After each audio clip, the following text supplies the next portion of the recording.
प्रिय विद्यार्थियों, मैं डॉक्टर विनीता निर्वाण, एमएलवी गवर्नमेंट कॉलेज पीरो।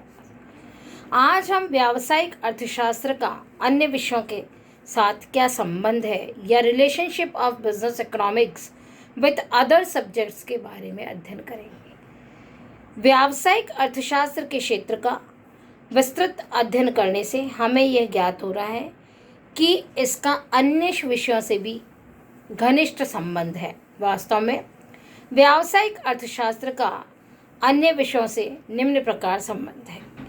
व्यावसायिक अर्थशास्त्र एवं सामान्य अर्थशास्त्र।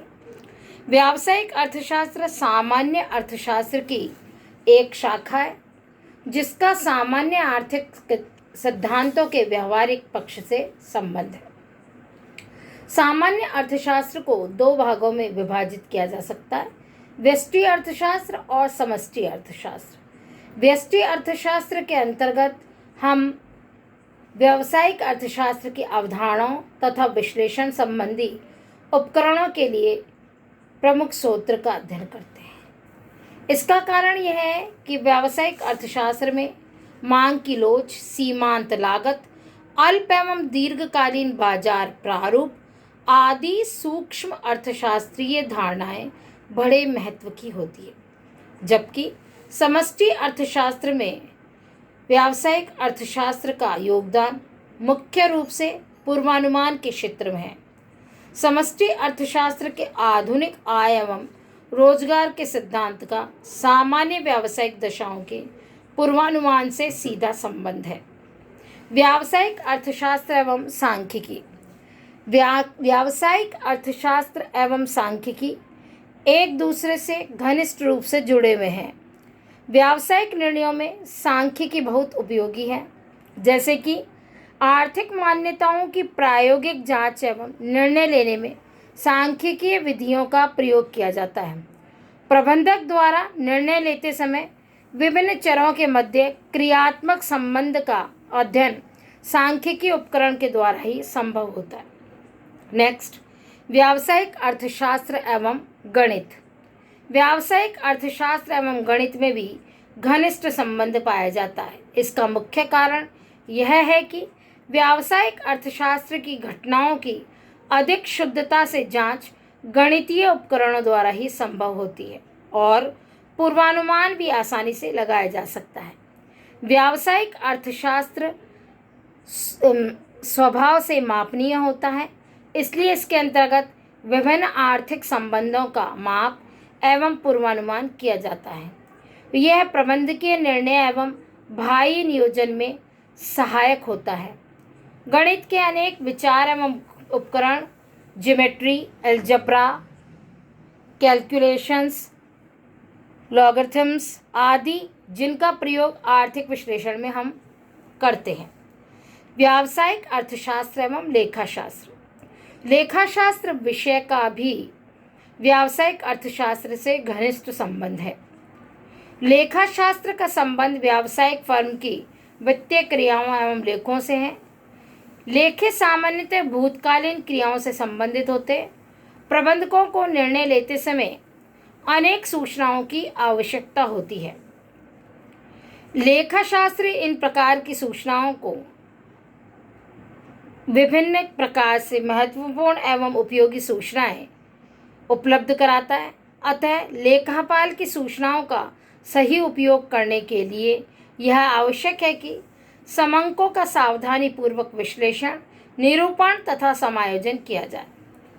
साथ ही साथ लेखाशास्त्र के आंकड़ों का प्रबंधकीय निर्णयों तथा भावी नियोजन में भी उपयोग किया जाता है।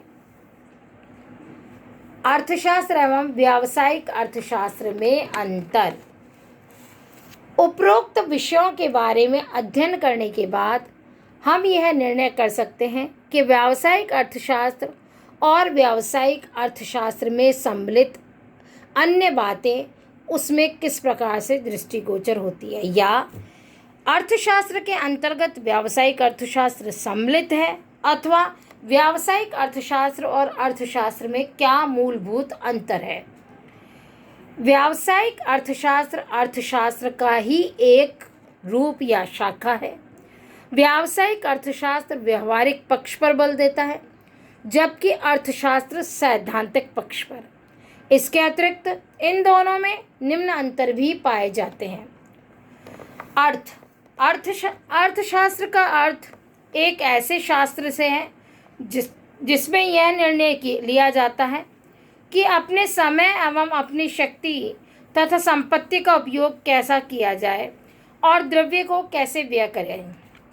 जबकि व्यावसायिक अर्थशास्त्र में अर्थशास्त्र के उस भाग का समावेश होता है जिसके अंतर्गत फर्म का सिद्धांत शामिल होता है और जो व्यवसाय के निर्णय लेने में पर्याप्त सहायता पहुंचाता है। नेक्स्ट, प्रकृति।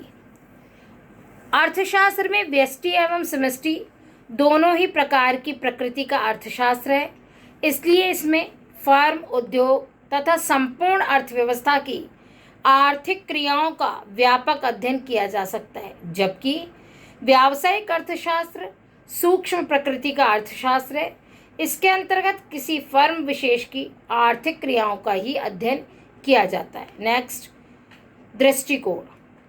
अर्थशास्त्र का दृष्टिकोण वर्णनात्मक डिस्क्रिप्टिव होता है, जबकि व्यावसायिक अर्थशास्त्र का दृष्टिकोण निर्देशात्मक होता है। क्षेत्र। अर्थशास्त्र का क्षेत्र अत्यधिक विस्तृत एवं व्यापक होता है क्योंकि इसमें न केवल किसी फर्म विशेष अपितु अर्थशास्त्र में उत्पादन, उपभोग, विनिमय, वितरण, राजस्व आदि समस्त आर्थिक समस्याओं का अध्ययन किया जाता है। जबकि व्यावसायिक अर्थशास्त्र का क्षेत्र तुलनात्मक रूप से सीमित है क्योंकि इसके अंतर्गत केवल किसी फर्म के उत्पादन एवं विनिमय से संबंधित समस्याओं का ही अध्ययन किया जाता है। नेक्स्ट, विश्लेषण का आधार। अर्थशास्त्र में आर्थिक सिद्धांतों का प्रतिपादन प्राय अनेक मान्यताओं एवं अपवादों पर आधारित होता है, जबकि व्यावसायिक अर्थशास्त्र की मान्यताओं को व्यावहारिक रूप देकर जांच करने के पश्चात ही विश्लेषण किया जाता है। नेक्स्ट, विज्ञान का स्वरूप। अर्थशास्त्र का स्वरूप आदर्श विज्ञान के साथ साथ वास्तविक विज्ञान का भी होता है, जबकि व्यावसायिक अर्थशास्त्र का स्वरूप केवल आदर्श विज्ञान ही होता है। कार्य प्रणाली। अर्थशास्त्र अतीत की कतिपय सामान्य आर्थिक घटनाओं की समीक्षा करता है और उसके पश्चात सामान्य नीतियों का प्रतिपादन करता है, जबकि व्यावसायिक अर्थशास्त्र आर्थिक घटनाओं के व्यवहारिक पहलू का अध्ययन करता है। नेक्स्ट है पहलू। अर्थशास्त्र आर्थिक घटनाओं के सैद्धांतिक पहलू का अध्ययन करता है, जबकि व्यावसायिक अर्थशास्त्र आर्थिक घटनाओं के व्यवहारिक पहलू का अध्ययन करता है। समस्याओं का विश्लेषण।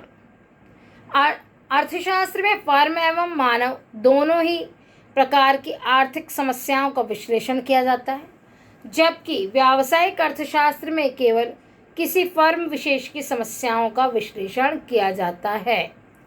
सिद्धांतों का प्रयोग। अर्थशास्त्र में विशुद्ध आर्थिक सिद्धांतों का फर्म की समस्याओं के समाधान हेतु प्रयोग किया जाता है, जबकि व्यावसायिक अर्थशास्त्र के अंतर्गत परंपरागत आर्थिक सिद्धांतों का प्रयोग किया जाता है। कार्यक्षमता का मापदंड। अर्थशास्त्र के अंतर्गत कार्यक्षमता का मापदंड अधिकतम संतुष्टि एवं मानव कल्याण है, जबकि व्यावसायिक अर्थशास्त्र में कार्यक्षमता का मापदंड लाभ दर अर्थात प्रॉफिट रेट होती है। नेक्स्ट, विकास एवं विकास अवधि। अर्थशास्त्र का विकास प्रारंभ में ही हुआ है, इसलिए इसकी विकास की अवधि दीर्घ है, जबकि व्यावसायिक अर्थशास्त्र का विकास द्वितीय विश्व युद्ध के पश्चात हुआ है, इसलिए तुलनात्मक रूप से इसकी विकास की अवधि अल्प है।